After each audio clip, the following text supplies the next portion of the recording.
अस्सलाम वालेकुम and welcome back to the channel. This is Mohammad Hamad. इस चैनल पे हम पाकिस्तान स्टॉक एक्सचेंज से रिलेटेड जो है वो डिस्कशन करते हैं। जो भी स्टॉक्स मेरे पास व्हाट्सएप ग्रुप में आते हैं उन्हें रिव्यू करने की कोशिश करते हैं। करंटली जो इस सेशन में हम डिस्कस करेंगे वो मीज़ान बैंक को, हबीब मेट्रोपॉलिटन को, एंग्रो होल्डिंग्स को डिस्कस करने की हम कोशिश करेंगे। अ, उस ग्रुप का लिंक जो है वो डिस्क्रिप्शन में अवेलेबल है। अगर कोई ज्वाइन करना चाहे तो ही और she is more than welcome to join that community.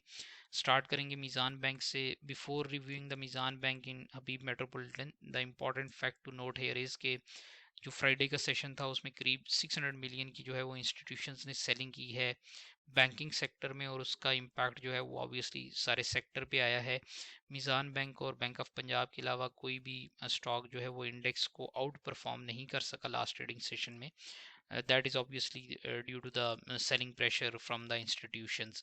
Specifically अगर मीज़ान बैंक की बात करें तो इसने अच्छा परफॉर्म किया है 1.19% के गेन के साथ, और इमीडिएट रेजिस्टेंस लेवल्स जो हैं वो 490 और 503 का है।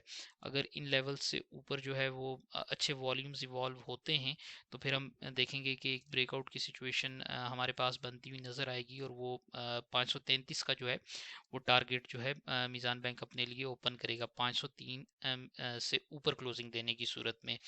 अभी अगर हम इसके सपोर्ट लेवल्स की बात करें तो 475 का जो है वो इमीडिएट सपोर्ट लेवल अवेलेबल है, और उसे अगर ये जो है मीज़ान बैंक सस्टेन नहीं करता 475.70 का लेवल, तो फिर हम देखेंगे कि इसके सपोर्ट लेवल्स जो हैं वो 463 का और 445 का जो है वो एक्सपोज हो सकता है। करंटली थोड़ा सा इसमें प्रेशर अवेलेबल है due to the selling in the banking sector by the institutions. However, 503 would be the level to watch for breakout to target 533. Meezaan bank के बाद हमारे पास अभी मेट्रोपॉलिटन है। इसकी ने बड़ी अच्छी एक सपोर्ट लेवल से जो है वो सिचुएशन बनाई है। ये जो कैंडल स्टिक बनी है बेसिकली ये एक सपोर्ट लेवल अवेलेबल है इसका 116 से लेकर 116.60 के दरमियान में। तो इसका golden cross that is the the basic gauge for measuring the momentum वो इंटेक्ट है, और इसने जो सपोर्ट ली है 116.06 और 116.60 से दैट इज़ इनकरेजिंग। और इसका जो रेजिस्टेंस लेवल बनता है एज ऑफ नाउ वो 119.90 का और 124.02 का बनता है। The upside maximum potential as of now is 128.88, और जो आपका सपोर्ट जोन है 116 का जो मैंने डिस्कस किया है, अगर इससे नीचे ये एक डेली क्लोजिंग दे देता है तो that lead us to 114.04 support level, जो कि करंटली इसका मैक्सिमम रिस्क मुझे नज़र आ रहा है। अभी मेट्रो बुलेटिन के बाद जो नेक्स्ट रिक्वेस्ट है वो एंग्रो होल्डिंग्स की है। एंग्रो होल्डिंग्स में अच्छा मोमेंटम जो है वो इवॉल्व हुआ है, वॉल्यूम्स इंक्रीज हो रहे हैं, और उसके बाद हमने देखा कि इसने 242 से जो सपोर्ट ली थी दैट इवेंचुअली वर्कड आउट, और अभी ये 277 के लेवल पे अवेलेबल है।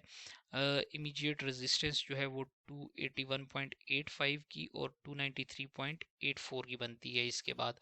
तो we will have to basically look at the volumes कि वो कैसे इवॉल्व होते हैं 281.85 के लेवल पे, क्योंकि अगर आप यहाँ पीछे देखें तो यहाँ से एक इसमें जो है वो रेजिस्टेंस आई थी, तो ये ऑल टाइम हाई की तरफ एज ऑफ नाउ जाता हुआ नज़र आ रहा है।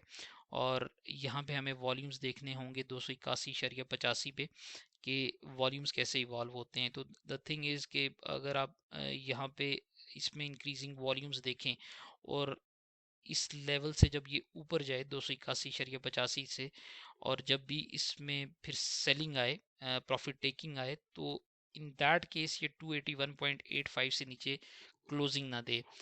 इन दैट केस ओनली हम इसको देखेंगे कि इसमें ब्रेकआउट की सिचुएशन इवॉल्व होगी। 293.84 तो कोई बड़ा टारगेट नहीं होगा। हाउएवर ब्रेकआउट देने के बाद इसको इवॉल्विंग सिचुएशन जो है वो रिव्यू करके अपसाइड पोटेंशियल जो है वो मज़ीद गेज किया जा सकता है।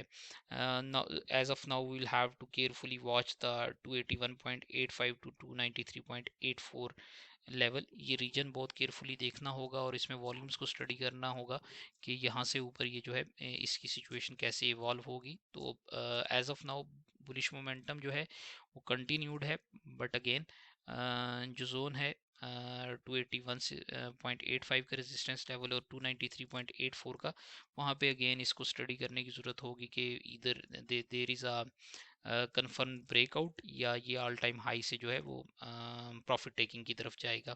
So that would be all for this session.